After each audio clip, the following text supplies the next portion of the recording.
राग राग येणं ही मानवी स्वभावातली अगदी नैसर्गिक गोष्ट असली तरी ती तितकीच घातक देखील आहे हे आपण लक्षात घेतलं पाहिजे. कधी कोणाच्या वागण्यामुळं, कधी परिस्थितीमुळं, तर कधी आपल्या अपेक्षा पूर्ण न झाल्यामुळं आपल्याला राग येतो. राग येतो हे मान्य करावं लागेल.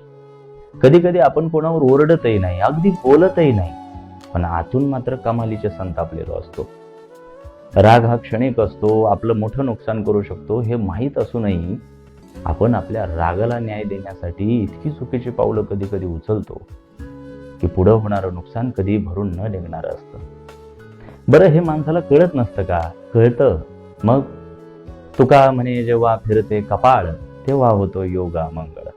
एकदा का हे फिरलं तेव्हा मात्र सगळे अमंगळ होण्याचे योग आपोआप जुळून येतात. क्रोधाला हातपाय नसतात, तो तुम्हालाही अपंग करून ठेवतो. निर्णय तुमचा आहे.